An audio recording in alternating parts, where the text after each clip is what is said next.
Hello, എല്ലാവർക്കും good morning. Paru എൻ്റെ അമ്മ എന്ന ചാനലിലേക്ക് സ്നേഹത്തോടു കൂടി സ്വാഗതം ചെയ്യുന്നു കേട്ടോ. അപ്പോൾ ഇന്ന് രാവിലെ ഒരു പൊതിച്ചോറ് കെട്ടാം, എന്നാൽ അതിനെ ഒന്ന് വീഡിയോ ആക്കി ഒന്ന് ഇടാമെന്ന് വിചാരിച്ച് ഞങ്ങളൊന്ന് വീഡിയോ പിടിക്കാൻ തുടങ്ങുവാണേ. പൊതിച്ചോറ് കെട്ടി അനുവിന് കൊടുത്തു വിടും, പക്ഷേ അപ്പോൾ അതൊന്ന് വീഡിയോ ആക്കാമെന്ന് വെച്ചു. കുറേ ദിവസമായി വീഡിയോ എടുത്തിട്ട്, അപ്പോൾ അതൊക്കെ ഒന്ന് കാണിക്കാമെന്ന് വെച്ചു.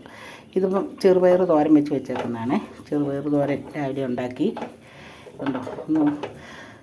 അതിൻ്റെ അരപ്പ് ഉപ്പൊക്കെ ഒന്ന് പിടിക്കാൻ വേണ്ടി ആവിയിലൊന്ന് പൊതിഞ്ഞ് വെച്ചേക്കുമായിരുന്നു കേട്ടോ, തീ ഓഫ് ചെയ്തിട്ട്. പിന്നെ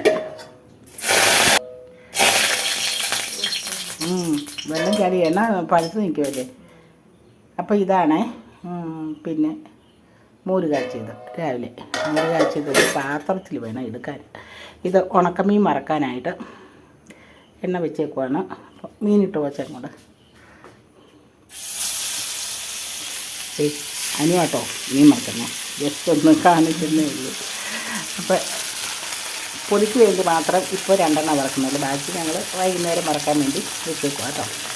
2 ഉണക്കമീനാണിത്. ഉണക്കമീനാണ് പൊതിച്ചോറിന് ടേസ്റ്റ് കൂടുതൽ വരുന്നത്. അപ്പോൾ 2 മുട്ട പൊരിക്കണം, അതിനുള്ള എല്ലാം സെറ്റപ്പാക്കി വെച്ചിട്ടുണ്ട്. തോരൻ കറി ഉണ്ടാക്കി വെച്ചിട്ടുണ്ട്, പിന്നെ മെഴുക്കുവരട്ടിയുണ്ട്. അപ്പോൾ ഇതൊക്കെ ചേർത്ത് ഇന്ന് ഞങ്ങളൊരു പൊതിച്ചോറ് ഉണ്ടാക്കാമെന്ന് വെച്ചു കേട്ടോ. അപ്പോൾ മീനൊന്ന് വറുത്ത് കോരിയെടുത്ത് മാറ്റി വെക്കട്ടെ. അപ്പോൾ മുട്ട പൊരിക്കാനുള്ളത് എടുത്ത് വെച്ചു കേട്ടോ. അപ്പം പിന്നെ ഇതുണ്ടോ, 2 ഉണ്ണിയുള്ള മുട്ടയാണിത്. 2 ഉണ്ണിയുള്ള മുട്ട. ഇന്ന് രാവിലെ കടയിൽ പോയപ്പോൾ ഇങ്ങനത്തെ മുട്ട കിട്ടി. അപ്പോൾ അങ്ങനെ വാങ്ങിച്ചുകൊണ്ട് വന്നാൽ അപ്പോൾ 2 മുട്ട പൊട്ടിച്ച് ഒഴിച്ചപ്പോൾ തന്നെ 4 ഉണ്ണിയുണ്ട് ഇതിനകത്ത്. 2 ഉണ്ണി മുട്ട എന്നാണ് പറയുന്നത്, 2 ഉണ്ണി മുട്ട. അപ്പം നമുക്ക് അതുകൊണ്ടൊരു മുട്ട പൊരിച്ചത്, ഞാനിവിടെ മുട്ട പൊരിച്ചെന്ന് പറയും, കടയിലൊക്കെ ചോദിക്കുമ്പോൾ മുട്ട ഓംലെറ്റ് എന്നൊക്കെ പറയും. ഞങ്ങൾ മുട്ട പൊരിച്ചെന്നൊക്കെ കേട്ടോ പറയുന്നത്. പിന്നെ ഇത് പൊരിച്ച് പൊതിയോറിന് വേണ്ടിയിട്ടുള്ള സെറ്റപ്പാക്കുവാണേ. എന്നും ഇതൊക്കെ ചെയ്യുന്നതാണ്, പക്ഷേ ഇന്നൊരു പൊതിച്ചോറ് ഉണ്ടാക്കുമ്പോൾ ഇച്ചിരി ഒന്ന് വെറൈറ്റി ആയിട്ടൊക്കെ ഉണ്ടാക്കാമെന്ന് വിചാരിച്ചു. അപ്പോൾ ആൾക്കാർ ചോദിക്കും മുട്ട പൊരിക്കുന്നതിനകത്ത് തന്നെ വെറൈറ്റി ഇരിക്കുന്നില്ല. അങ്ങനെയൊന്നുമില്ല കേട്ടോ, പറഞ്ഞു വന്നപ്പോൾ ഒരു ഫ്ലോയ്ക്ക് അങ്ങ് പറഞ്ഞെന്ന് മാത്രമേ ഉള്ളൂ. മുട്ടയൊക്കെ നന്നായിട്ട് മിക്സ് ചെയ്ത് എല്ലാ കൂട്ടും, അതായത് സവോള, പച്ചമുളക്, 1 കിഴുകണ്ട് കറിവേപ്പില, 1 നുള്ളി ഇഞ്ചി, എല്ലാ കൂട്ടും ഒരു ശകലിച്ച ചേർത്ത് വെച്ചേക്കുന്ന കേട്ടോ. നമുക്ക് ഒഴിച്ചെടുക്കാം.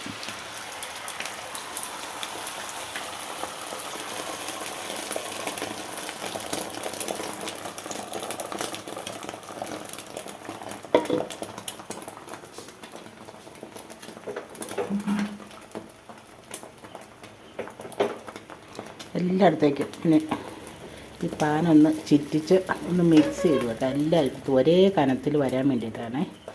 അപ്പോൾ ഇങ്ങനെ ഒരേ കനത്തിൽ വരുമ്പോൾ മറിച്ചിടാൻ എളുപ്പമുണ്ട്. വലിയ ചട്ടവും കൊണ്ട് മറിച്ചിടണം, അല്ലെങ്കിൽ മുറിഞ്ഞൊക്കെ പോകും. അപ്പം നന്നായിട്ടൊന്ന് വെന്ത് കട്ടി പിടിച്ച് വരട്ടെ കേട്ടോ. എന്നിട്ട് നമുക്ക് മറിച്ചിട്ട് എടുക്കാം. അപ്പോൾ അനുമൊക്കെ ഒരു കുഞ്ഞ് പൊതിച്ചോറ്, അധികം ഐറ്റം ഒന്നുമില്ല കേട്ടോ, അധികം ഐറ്റം ഇല്ലാത്തൊരു ചെറിയൊരു പൊതിച്ചോറ് കിട്ടുവാണേ.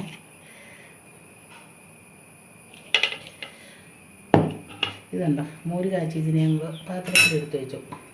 അതൊക്കെ ബാഗിൽ വെച്ചുകൊണ്ട് പോകും മോര് കാച്ചിയത്. അത് ഇലയിൽ ഒഴിക്കാൻ പറ്റിയല്ലാത്തത് കൊണ്ടാണ്. ഇലയിൽ ഒഴിച്ച് കഴിഞ്ഞാൽ തോരൻ കറി കൂട്ടുകാരൊക്കെ ഉണ്ട്, എല്ലാവർക്കും കൂട്ടുകൂടിയൊക്കെ കഴിക്കുമ്പോൾ എല്ലാവർക്കും കൊടുക്കണ്ടേ, അതുകൊണ്ട് അതൊരു മെഴുക്കുവരട്ടിയാണ്. ഇത് ചെറുപയർ തോരൻ. ഇതുണ്ടോ, ഇവിടെ ചെറുപയർ തോരൻ വെക്കും. പിന്നെ ഇച്ചിരി കറി ഞങ്ങളൊരു കുഞ്ഞി പാത്രത്തിലൊക്കെ കൊണ്ടുപോകാറുണ്ട് കേട്ടോ. വേറെ പൊതിച്ചോറിനകത്ത് തികയാതെ വരുന്നതിനെക്കുറിച്ച് ശകലം കറി ഞങ്ങൾ കൂട്ടുകാർക്കൊക്കെ കൊടുക്കാൻ വേണ്ടിയിട്ട്. ഇതുണ്ടോ മുട്ട, പൊരിച്ച മുട്ടയുടെ പകുതി എടുത്ത് വെച്ചു കേട്ടോ. പിന്നെ മീനുണ്ട്. ഈ മീൻ ചോറിൻ്റെ കൂടെ വെച്ചാലും കുഴപ്പമില്ല, കാരണം ഈ ഉണക്കമീനിൻ്റെ ഒരു രുചിയുണ്ടല്ലോ ഈ ചോറിനകത്തേക്ക് ഉച്ചയാകുമ്പോഴത്തേന് ഇറങ്ങും, ഇലപ്പൊതിക്കകത്തേക്ക്. അപ്പോൾ നല്ല ടേസ്റ്റാട്ടോ കഴിക്കാൻ. അപ്പോൾ ഒരു പിന്നെ ചെറുപയർ തോരൻ, ക്യാബേജ് മെഴുക്കുവരട്ടി, മുട്ട പൊരിച്ചത്, ഉണക്കമീൻ വറുത്തത്, ഇതാണ് ഇന്നത്തെ പൊതിച്ചോറ് നമ്മൾ കിട്ടുന്നത്. അപ്പോൾ ഇനി നമുക്ക് ഇത് പൊതിഞ്ഞ് വെക്കാം കേട്ടോ. ഇതുണ്ടോ ഈ പേപ്പർ ഇത് പൊതിയാൻ വേണ്ടിയിട്ട് എടുത്ത് വെച്ചിരിക്കുന്നതാണ്. ഇതൊക്കെ വാട്ടി ഭംഗിയായിട്ട് ചോറൊന്ന് പൊതിഞ്ഞെടുത്തു കേട്ടോ. ഇനി ഞാനിങ്ങനെ ഹോട്ടലിൽ പൊതിയും പോലെയല്ല പൊതിയുന്നത്, ഞാനിങ്ങനെ ഉരുട്ടിയാണ് പൊതിയുന്നത്. അപ്പോൾ ഇത് കാണിച്ചു തരാവേ. ഇതുണ്ടോ ഇങ്ങനെ വെക്കും, ഇങ്ങനെ വെച്ചിട്ട് ഇതേ ഇങ്ങനെ എടുക്കും. ഇത് ഇങ്ങനെ ഇങ്ങനെ ഇങ്ങനെയാണ് എൻ്റെ പൊതിച്ചോറ് കെട്ടൽ. ഞാൻ സ്കൂളിലൊക്കെ പോയിക്കൊണ്ടിരിക്കുമ്പോൾ പിള്ളേർക്ക് കൊടുത്ത് വിടുന്നതും ഇങ്ങനെ വരും. ഇങ്ങനെ വന്നിട്ട് അപ്പോൾ പിന്നെ ആവി കൊണ്ട് നനഞ്ഞാലും നമ്മുടെ കയ്യിലിരിക്കുന്ന പുസ്തകമോ ബുക്കോ മറ്റുള്ളതൊന്നും നനയേല. ഉണ്ടോ ഇങ്ങനെ പൊതിച്ചു കൊടുക്കും.